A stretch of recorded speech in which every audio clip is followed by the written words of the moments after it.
नमस्कार दोस्तों, आज की इस क्लास में हम पढ़ने वाले हैं पृथ्वी के बारे में लगभग डिटेल्स में जानकारी प्राप्त करेंगे।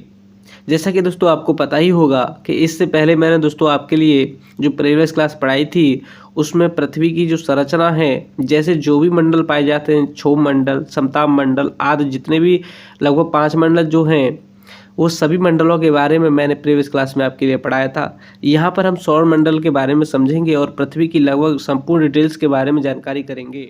जैसा कि दोस्तों आपको पता ही है कि हमने क्षोभ मंडल, समताप मंडल, मध्य मंडल, बहिर्मंडल एवं वायुमंडल जो है सभी मंडलों को एक क्रम के अनुसार पिछली क्लास में पढ़ लिया है। और इससे पहले दोस्तों वायुमंडल की जो संरचना है, जिसमें कौन सी गैस कितनी मात्रा में पाई जाती है, वह भी मैंने क्लास दोस्तों आपके लिए लगभग डिटेल में ही पढ़ाई है।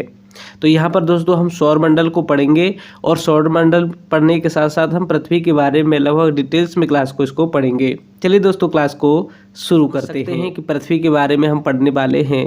और इससे पहले दोस्तों हम थोड़ी सी इससे जो पहले की जानकारी है सौर मंडल के बारे में पढ़ लेते हैं। उसके पश्चात हम यहाँ पर पृथ्वी को पढ़ेंगे तो हमको जो है अच्छा समझ में आएगा। इससे पहले दोस्तों हम क्या करेंगे, इस पहले सौर मंडल को पढ़ लेंगे, सौर मंडल के साथ ही हम पृथ्वी को लगभग डिटेल में पढ़ेंगे। चलिए पहले सबसे पहले सौर मंडल को समझते हैं। यहाँ पर दोस्तों हम पहले खगोलीय पिंडों के बारे में बात करेंगे, फिर हम सौर मंडल के बारे में समझेंगे और सौर मंडल में ही हम पढ़ेंगे सूर्य और दोस्तों पृथ्वी के बारे में समझेंगे।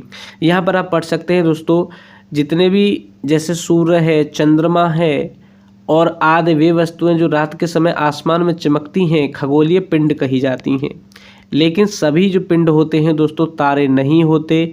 जो वस्तुएं उनका स्वयं का प्रकाश होता है वो वस्तुएं तारे कहलाती है, या कहे तो स्टार्स कहते हैं। जैसे सूर्य एक तारा है, क्योंकि इसमें दोस्तों अपना स्वयं का प्रकाश है, इसलिए सूर्य को एक तारा माना गया है। आगे आप समझेंगे कि यहाँ पर आप समझ सकते हैं कि तारों के विभिन्न समूहों द्वारा बनाई गई विविध आकृतियों को, या जो उनका एक समूह जो बनता है उसी को नक्षत्र मंडल कहते हैं, या आप समझ सकते हैं क्या कहते हैं, नक्षत्र मंडल के नाम से जाना जाता है। आगे आप समझेंगे दिशा में पाया जाने वाला जो तारा है वह ध्रुव तारा कहलाता है। इसी प्रकार दोस्तों आप यहाँ पर समझ सकते हैं कि कुछ खगोलीय पिंडों में अपना स्वयं का प्रकाश व ऊष्मा नहीं होती। सूर्य में अपना प्रकाश है और ऊष्मा भी है, क्योंकि वह हीलियम और हाइड्रोजन गैसों का उसमें अधिकतम मात्रा में पाई जाती हैं। तो यहाँ पर आप दोस्तों जिनमें अपना स्वयं का प्रकाश और ऊष्मा नहीं होगी वे तारे तो नहीं कहलाएंगे, वे पिंड क्या कहलाएंगे, ग्रह कहलाते हैं। क्या कहलाते हैं, ग्रह कहलाते हैं। इन्हीं के जो छोटे पिंड जो होते हैं, या कहे तो उपग्रह जो होते हैं, वह इन ग्रहों की परिक्रमा करते हैं। जैसे यहाँ पर अभी आप समझेंगे। यहाँ आप समझ सकते हैं कि पौराणिक रोमन कहानियों में सौर, यहाँ पर सौर लिखा हुआ है, आप यहाँ समझेंगे कि सौर लिखा हुआ है। सौर को सूर्य देवता को कहा जाता है। सौर का जो शब्द का अर्थ है वह सूर्य से संबंधित है, इसलिए सौर परिवार को सौर मंडल कहा जाता है। यहाँ पर आप समझ चुके हैं कि सौर मंडल इसको क्यों कहा जाता है, क्योंकि सूर्य से संबंधित होता है सौर। अब हम समझते हैं कि आकाश जो गंगा होती है, जिसे गैलेक्सी कहते हैं, उसके बारे में समझते हैं और फिर हम समझेंगे सौर मंडल में। तो दोस्तों बहुत सारे सौर मंडलों का जो समूह होता है उसी के द्वारा आकाश गंगा का निर्माण होता है। हमारी जो सौर मंडल की आकाश गंगा है वह जो है मंदाकिनी है। कौन सी है, मंदाकिनी है। तो आपको पता ही होगा। तो यही आकाश गंगा मिलकर क्या बनाती है, यूनिवर्स, या कहे तो ब्रह्मांड का निर्माण करती हैं। तो आकाश गंगाओं का निर्माण किस तरीके से होता है, सौर मंडलों के समूह से आकाश गंगा का निर्माण होता है, और आकाश गंगा के द्वारा ही ब्रह्मांड का निर्माण हुआ है। यहाँ आप समझ सकते हैं कि सूर्य जो है, सूर्य हो, 8 ग्रह हो, उपग्रह हो, तथा कुछ खगोलीय पिंड जैसे क्षुद्र ग्रह, उल्का पिंड आदि सब मिलकर सौर मंडल का निर्माण करते हैं। तो सौर मंडल के बारे में पूछा जाए कि सौर मंडल किनसे मिलकर बना होता है, तो दोस्तों यहाँ से भी प्रश्न पूछा गया है। कई बार प्रश्न पूछा गया है कि निम्नलिखित में से कौन सौर मंडल का एक हिस्सा नहीं है, या कहें तो सौर मंडल में नहीं पाया जाता है। तो सौर मंडल में क्या क्या आएंगे, उल्कापिंड होंगे, क्षुद्र ग्रह होंगे, चाहे कोई सा भी ग्रह हो, जैसे 8 ग्रह जो हैं वह ग्रह होंगे, और सूर्य, इनको मिला करके सौरमंडल का निर्माण होता है। यहाँ पर उल्कापिंड और क्षुद्र ग्रह को आप ध्यान रखेंगे। यहाँ से प्रश्न पूछा गया है कि उल्कापिंड और क्षुद्र ग्रह, या कहें तो कोई भी अन्य खगोलीय पिंड हो, और 8 ग्रह और सूर्य को मिला करके सौरमंडल का निर्माण होता है। कई बार प्रश्न पूछा गया है क्षुद्र ग्रह और उल्कापिंड से। इनको ऑप्शन में देते हैं और पूछते हैं कि निम्नलिखित में से कौन जो है सौरमंडल का एक हिस्सा है। तो इनको भी आप ध्यान रखेंगे, ये दोनों भी सौरमंडल के अंतर्गत आते हैं। जैसा कि सबसे पहले हम सूर्य के बारे में समझ लेते हैं थोड़ा सी जानकारी, उसके बाद हम समझेंगे पृथ्वी के बारे में समझेंगे। दोस्तों बीपीएससी जो शिक्षक परीक्षा हुई थी उसमें दोस्तों यहाँ से प्रश्न पूछा गया था। आप समझ सकते हैं कि किस तरीके से प्रश्न पूछे जाते हैं। यहाँ आप पढ़ेंगे कि सूर्य सौरमंडल के केंद्र में स्थित है। सूर्य जो है सौरमंडल के केंद्र में स्थित है। यह बहुत बड़ा है और अत्यधिक गर्म गैसों से बना है। गैसें कौन कौन सी अधिक मात्रा में होती हैं दोस्तों? हाइड्रोजन गैस और हीलियम गैस। हाइड्रोजन और हीलियम दो गैसों के अधिक मात्रा में इसमें पाई जाती हैं। कौन कौन सी? हाइड्रोजन और हीलियम गैसें। सूर्य सौरमंडल के लिए प्रकाश एवं ऊष्मा का एकमात्र स्रोत है। सूर्य से पृथ्वी जो है लगभग, यहाँ से प्रश्न पूछा गया था कि सूर्य से पृथ्वी की दूरी कितनी है, तो यह लगभग 15 करोड़ किलोमीटर दूर है। कितनी है? 15 करोड़ किलोमीटर दूरी है। यहाँ से बीपीएससी शिक्षक परीक्षा में पूछा गया प्रश्न है, यहीं से प्रश्न पूछा गया था। यहाँ आप समझ सकते हैं कि सूर्य के सबसे निकट तारा जो है प्रॉक्सिमा सेंचुरी है। प्रकाश की जो गति है दोस्तों 3 लाख किलोमीटर प्रति सेकंड होती है। कितनी होती है? प्रकाश की चाल 3 लाख किलोमीटर प्रति सेकंड होती है। इस गति से प्रकाश को पृथ्वी तक पहुंचने में 8 मिनट 16 सेकंड या कहें तो 19 सेकंड का भी समय लगता है। तो ये जानकारी आपको पता ही होगा। यदि नहीं पता है तो आप इनको नोट करेंगे, कॉपी में लिख लेंगे। और दोस्तों आपको पता होगा कि मैंने जो प्रीवियस क्लास है जो उसमें पढ़ाया था, दोस्तों आपको पता ही है कि मैं इससे पहले दोस्तों एक अन्य चैनल पर पढ़ा रहा था, जहां पर दोस्तों क्लासें जो है चैनल लॉगिन नहीं हो पा रहा है और क्लासें अपलोड नहीं हो पा रही हैं। तो आप दोस्तों से विनती है कि प्लीज़ इस चैनल को थोड़ा सा सपोर्ट करें और चैनल को सब्सक्राइब करें, वीडियो को भी लाइक कर सकते हैं।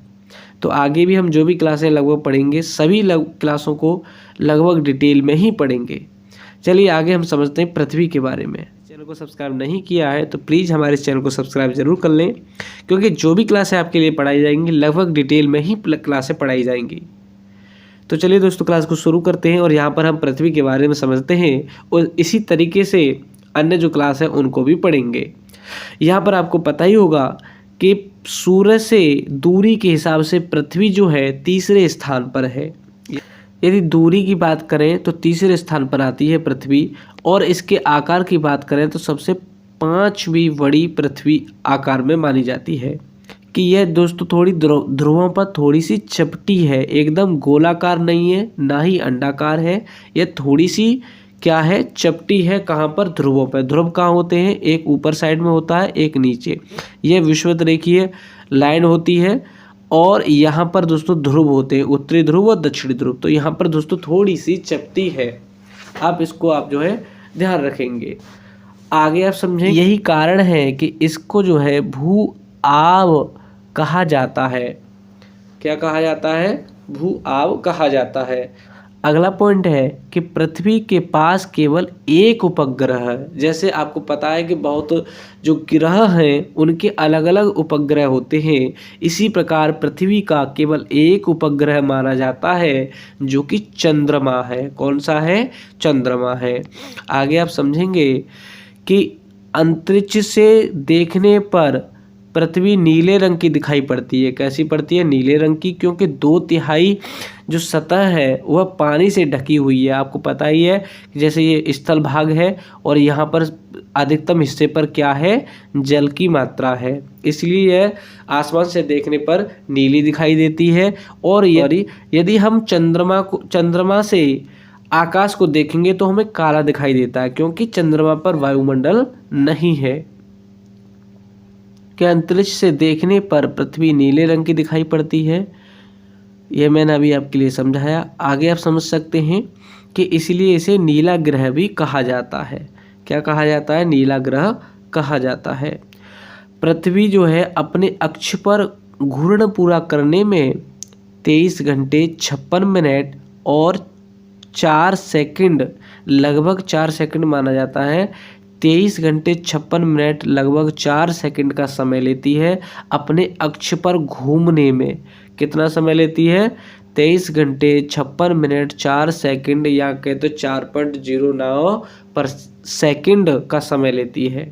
समझ सकते हैं कि यह अपने अक्ष पर लंबवत, यानी इस तरीके से लंबवत 23.5 डिग्री झुकी हुई है। यह सीधी नहीं है, थोड़ी सी ऐसी झुकी हुई है। कैसी है? झुकी हुई है।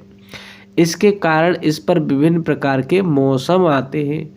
पृथ्वी सूर्य से एक परिक्रमा जो है 365 दिन 6 घंटे 48 मिनट और 45.51 सेकंड, या कहें तो 45 सेकंड ही माना जाता है। 365 दिन 6 घंटे 48 मिनट और 45 सेकंड में पूरा करती है। आगे आप समझेंगे कि उपसौर क्या होता है, अपसौर क्या होता है। इसी प्रकार एक होता है उपभू और एक होता है अपभू। तो उपसौर का मतलब है सौर के नज़दीक जब पृथ्वी होती है उसी स्थिति को उपसौर कहा जाता है। अपसौर जब सौर यानी सूर्य से जब पृथ्वी दूर होती है उसी को अपसौर कहा जाता है। इसी प्रकार जब उपभू होता है, क्या होता है? उपभू होता है। उपभू होने पर जब चंद्रमा पृथ्वी के निकट होता है तो उसे उपभू, और जब दूर होता है उसे अपभू कहा जाता है। तो दोस्तों इस तरीके से इन पॉइंट को आप जो है ध्यान रखेंगे। यदि आपको कोई भी पॉइंट समझ में नहीं आया हो तो प्लीज़ कमेंट में ज़रूर बताना, और क्लास जो है आपको लिए जरा सी भी अच्छी लगी हो तो वह भी जो है कमेंट में बता सकते।